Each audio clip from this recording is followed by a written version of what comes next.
하나님 역사하여 주시옵소서. 감사드리며 예수님의 이름으로 기도합니다. 아멘. 오늘 함께 나눌 하나님의 말씀은 누가복음 24장 44절부터 53절까지의 말씀입니다.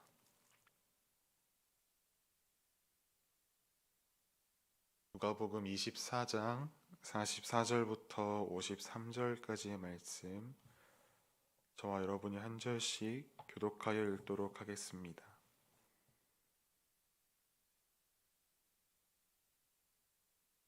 또 이르시되 내가 너희와 함께 있을 때에 너희에게 말한 바 곧 모세의 율법과 선지자의 글과 시편의 나를 가리켜 기록된 모든 것이 이루어져야 하리라 한 말이 이것이라 하시고,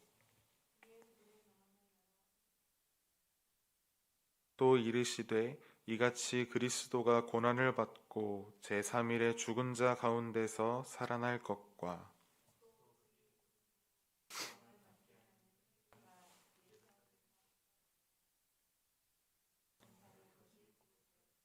너희는 이 모든 일의 증인이라.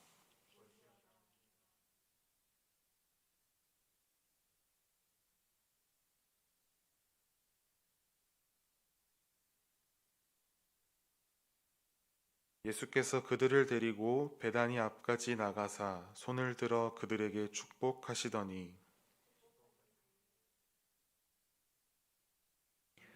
그들이 그에게 경배하고 큰 기쁨으로 예루살렘에 돌아가 늘 성전에서 하나님을 찬송하니라. 아멘.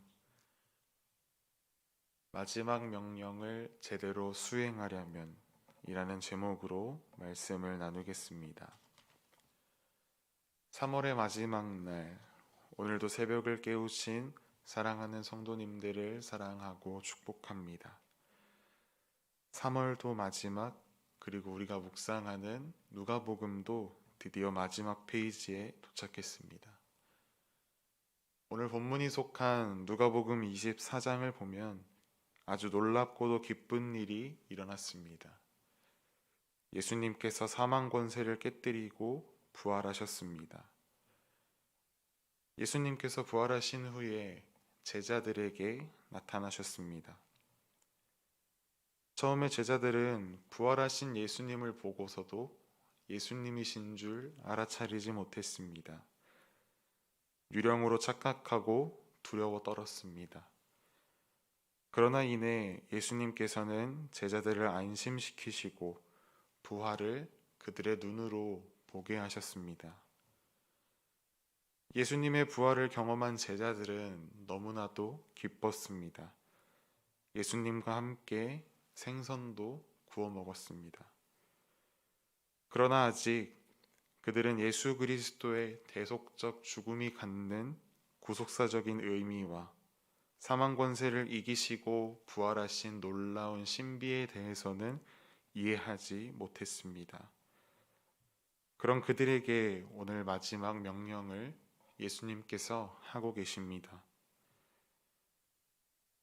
예수님께서 성경을 깨닫게 하시기 이전에 제자들에게 하셨던 일이 있습니다.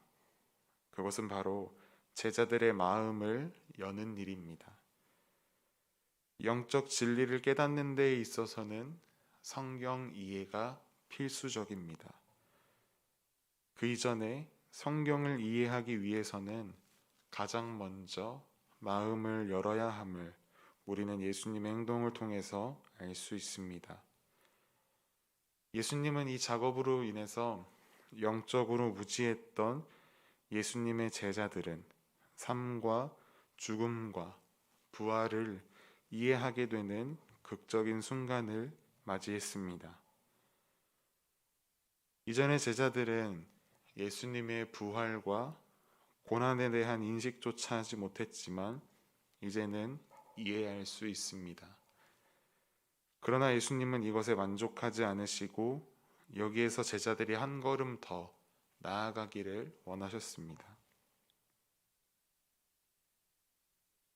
오늘 본문 47절 말씀에 죄사함을 받게 하는 회개가 예루살렘에서 시작하여 모든 족속에게 전파될 것이라 라고 기록하고 있습니다.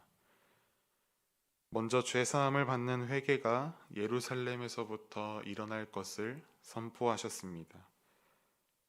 이 회개의 운동은 이미 세례 요한에서부터 그리고 예수님의 공생의 시작부터 선포되었으며 예수님의 모든 사역, 심지어 십자가 순환과 부활 사건에 이르기까지 계속된 것이었습니다.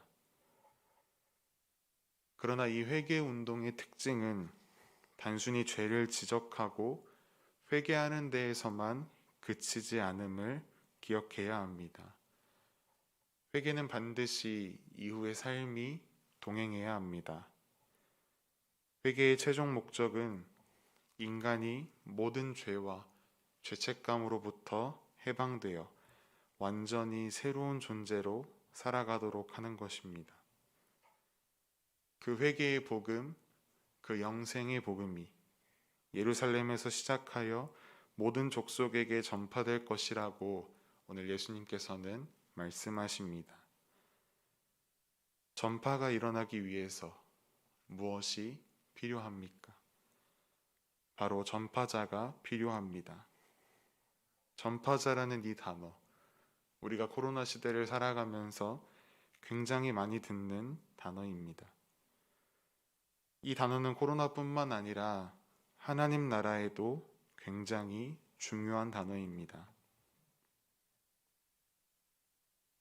예수님께서는 제자들의 영적인 시각을 열어주시면서 앞으로의 그들의 역할까지 오늘 가르치십니다.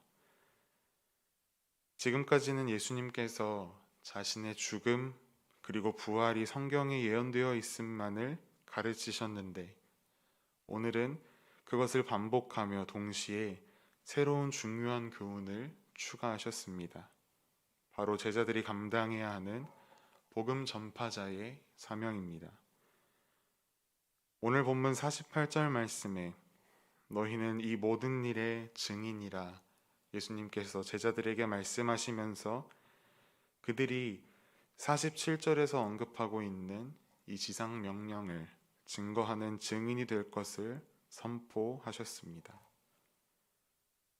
이어서 예수님께서는 내 아버지께서 약속하신 것을 너희에게 보낼 것이다 말씀하십니다. 그것은 위로부터 내려오는 능력인데 그것이 내려올 때까지 예루살렘에 머물러 있을 것을 당부하십니다. 그리고 이제 제자들을 모두 데리고 밖으로 나가십니다. 그리고 마지막으로 손을 들어 제자들을 축복하시며 하늘로 승천하십니다. 예수님이 승천하신 이후에 제자들의 모습이 어떻습니까? 제자들은 예수님께 경배하고 큰 기쁨으로 예루살렘에 돌아가 늘 성전에서 하나님을 찬송합니다.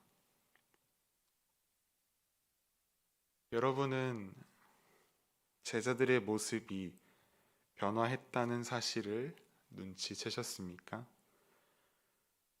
원래 제자들은 어떤 자들이었습니까? 모두가 겁쟁이들이었습니다. 예수님께서 십자가 고난을 앞두시고 제자들에게 곧 너희를 떠날 것이다 라고 말씀하셨을 때 제자들은 예수님 어디 가시냐며 두려워했습니다. 예수님의 고난 앞에서 자신도 똑같이 고난받지 않을까 하여 두려워서 예수님을 부인했고 예수님께서 부활하신 이후에 그들에게 나타나셨을 때에도 그들은 두려워했습니다. 그들은 예수님이 없으면 항상 두려워하고 무서워하던 자들이었습니다. 그런데 오늘 누가는 변화한 그들의 모습에 우리의 시선이 향하도록 인도하고 있습니다. 오늘 본문 52절 말씀을 보면 큰 기쁨이라는 단어로 제자들의 마음을 표현하고 있습니다. 예수 그리스도의 영광스러운 부활과 승천은 좌절과 실망 그리고 두려움에 잡혀있던 제자들을 완전히 새로운 존재로 바꾸어 놓았습니다. 그렇다면 여러분에게는 예수 그리스도의 부활이 가져다 주는 큰 기쁨이 있으십니까?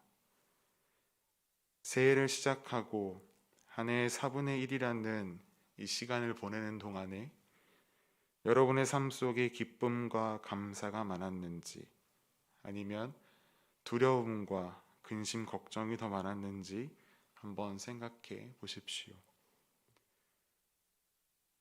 혹여나 두려움과 근심, 걱정이 많았다고 한다면 이제 모두 떨쳐 버리십시오. 예수 그리스도의 부활이 주는 그 승리가 주는 기쁨으로 나아오십시오. 이후에 제자들은 예수님께서 하늘로 승천하신 이후에 계속해서 예수님의 명령을 순종하며 예루살렘에 머뭅니다. 마음을 같이하고 늘 하나님을 찬송하고 저녁 기도에 힘씁니다. 그때 예수님께서 말씀하신 대로 오순절 성령 강림이라는 큰 축복을 입게 되고, 이 성령 강림을 경험한 많은 사람들을 통해서 복음이 폭발적으로 온 세상에 전해지기 시작합니다. 여러분에게는 사명이라는 단어가 어떻게 다가오십니까? 그저 무겁고 버겁게 느껴지시진 않으십니까? 그렇다고 한다면 우리가 점검해 보아야 할 것이 있습니다. 과연 우리는 나에게 주어진 사명을 무엇으로 감당하고 있는가? 그것이 내 힘이라면, 그것이 내 의지, 내 지식이라면 버겁습니다. 당연히 힘이 들 수밖에 없습니다. 자칫 잘못하면 힘만 들고 엉뚱한 길로 갈 수도 있습니다. 그러나 오늘 예수님께서 제자들에게 말씀하신, 약속하신 것이 우리 안에 있다면, 즉 성령이 우리 안에 있다면, 그 성령의 인도하심을 따라간다면 넉넉히 감당할 수 있습니다. 제자들과 같이 기쁨으로 달려갈 수 있습니다. 곁길로 빠지지 않고 그 사명의 길을 올바르게 갈 수 있습니다. 이것이 예수님의 제자들, 그리고 오늘날 우리에게 주어진 예수님의 마지막 명령을 제대로 수행하는 방법입니다. 오늘 하루 그 성령의 능력에 힘입어 나아가는 우리의 삶이 되기를 간절히 소망합니다. 성경 속의 제자들의 모습처럼 성령의 능력만을 의지하며 나아갈 때 죄 사함을 받게 하는 회개의 복음이 우리의 삶을 통해서 전파될 것입니다. 오늘도 부활의 큰 기쁨을 마음껏 누리며 우리의 삶 속에서 복음의 전파자로, 복음의 증인으로 마음껏 주의 일에 쓰임 받으십시다. 기도하겠습니다. 사랑의 하나님, 감사합니다.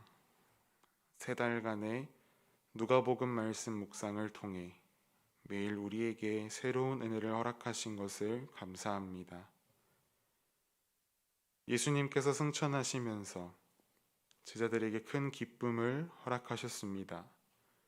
그 기쁨으로 약속하신 성령을 기다렸고, 그 성령의 능력을 힘입어 기쁘고 힘차게 사명을 감당하였던 그들의 모습이 이제 우리의 모습 되기를 간절히 소망합니다. 부활의 사실이, 그 소망이 나에게 가장 큰 기쁨이 되게 하여 주시고, 오늘도 기쁨으로 사명의 길을 달려갈 때에 성령의 능력 의지하여 넉넉히 그리고 온전히 감당하는 우리 모두의 삶이 되게 하여 주시옵소서. 오늘도 우리의 삶을 통하여 하나님 마음껏 영광 받아 주시옵소서.